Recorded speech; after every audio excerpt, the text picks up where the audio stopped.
So, a little about my background. I'm a tattoo artist. I did an apprenticeship in my first year of tattooing, have worked as a tattoo artist for 4 years now, and recently opened a studio. My family and I were invited to a wedding taking place in another state. My cousin, let's call him Matt, is getting married, and we received the invitation a few months ago. Time has moved forward, and now the wedding is in a week. Out of the blue, Matt texted me with something along the lines of, "You're going to tattoo me on my wedding day." I was a bit confused as I had never even thought of bringing my equipment, since I didn't plan a guest spot or anything. Editor's note: apparently, a guest spot is when a tattoo artist works at another studio for a few days or weeks, usually in a different area, to grow their clientele. I jokingly asked if he had a machine, still hoping he wasn't serious. He then just asked if I didn't have one already, saying that one machine wouldn't take up much space.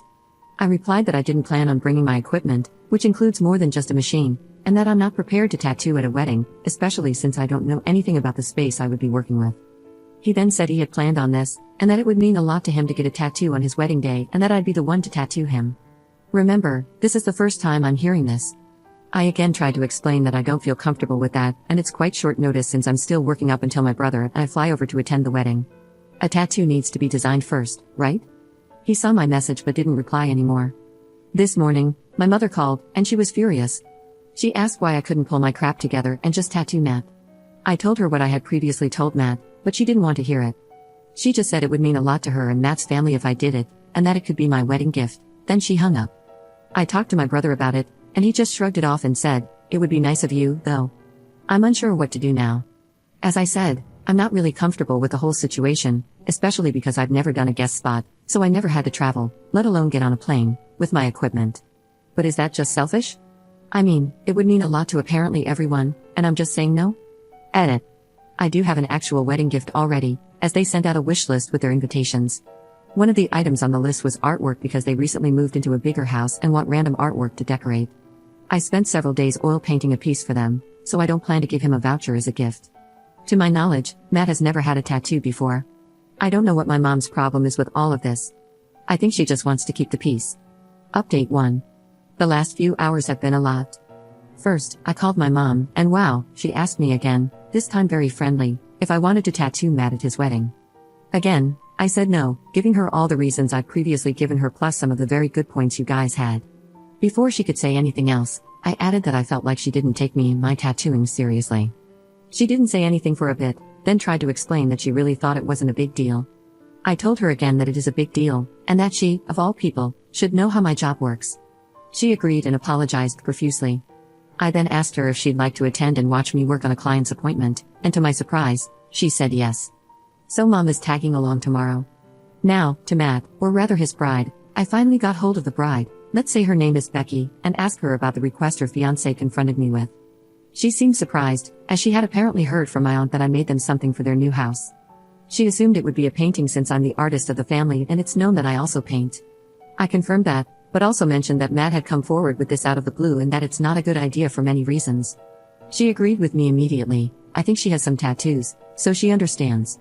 She thanked me for telling her, as no one else had. Becky seemed really mad but managed to pull herself together. I'm assuming Becky confronted Matt after our call, because only 3 to 4 hours later, I checked the family group chat, and there was a message from Becky, saying, there will be no ceremony on the 13th as Matt and I decided we aren't getting married. Matt and I have things to figure out, so please text or call us tomorrow if you have questions. For the rest of the day, we'll be on flight mode. After dinner, Becky called me and apologized for Matt again. She said it was a stupid idea of his, and that he just thought it would be cool. She then informed me that she still wants me to fly over for the wedding day, as she will be hosting a party instead of a wedding. Everything is paid for anyway, and she doesn't want anything to go to waste. I asked if they broke up. Not yet, but I'm gonna stay at my sister's place until next week. I'm assuming Matt hasn't been too great, but I'm sure I'll hear about it. Apparently, my brother and my mom aren't invited, lol. My call must have been the last straw, but as far as I am concerned, Becky is handling it gracefully, and Matt will be okay too, I'm sure. So, I'm going to a party, but did I just make a new friend? Thanks everyone for having my back. Update 2. I'm finally done writing this. So, I'm back from everything, and there was some piping hot tea. But first, because a lot of you wanted to know how the bring your mom to work day was, I picked her up in the morning and we headed to the studio.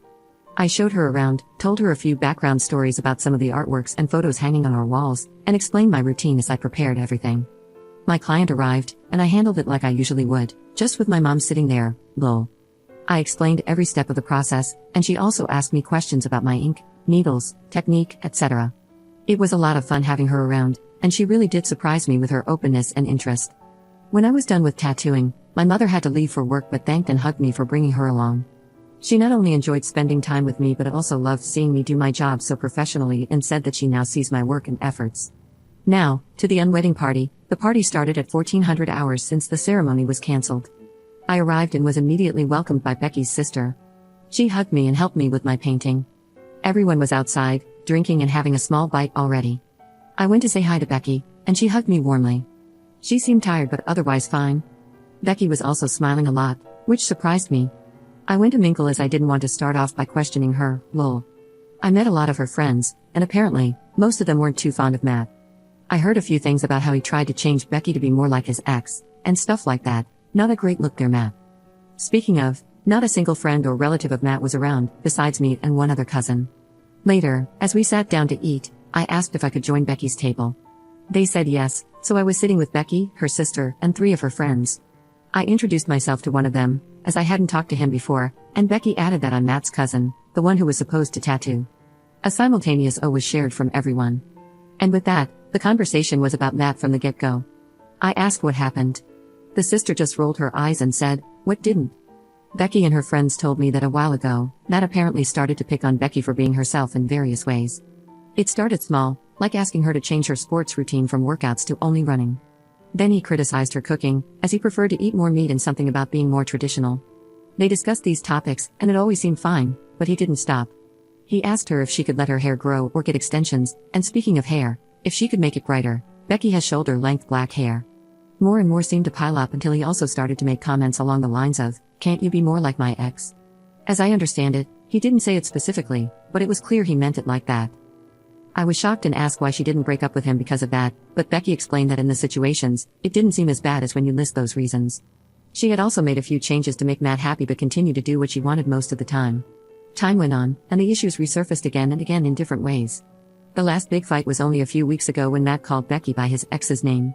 They somehow settled this, so let's skip forward to when I called Becky about the tattoo idea.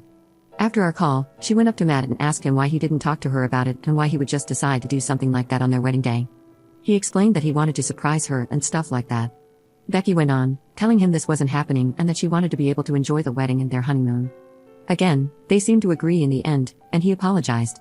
But later, as Becky was starting to cook dinner and Matt was sitting at the counter, they talked about tattoos again, apparently a really chill discussion about tattoos in general. Becky asked him playfully what he intended on getting tattooed.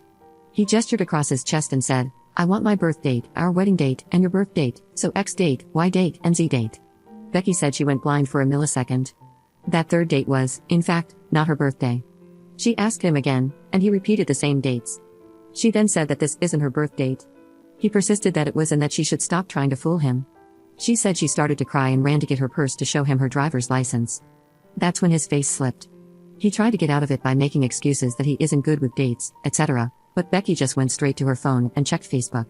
She found his ex's profile showing her birthday. It was the date he would have gotten tattooed on his chest if I hadn't said no and also called Becky. My dumb cousin would have ended up with the birthday of his ex-girlfriend next to his wedding date. Becky said she more or less told him it was over and that this was enough. She immediately started reorganizing the whole wedding and honeymoon while kicking him out of the house. A bit later, she called me back. She also mentioned that she didn't want to say what happened on the phone because she thought I might tell my family, and she really didn't want to hear about it. Fair, I get that. Becky changed the honeymoon booking and is now taking her best friend. Also, if you're wondering, Becky's dad is currently the owner of their house, as they agreed to slowly pay him back. Due to his financial wealth and stability, this arrangement made more sense. As far as I know, Becky is going to stay there. Anyways, that's the tea. This was truly a wild ride, and I am pretty sure Becky and I are going to be good friends. We really hit it off.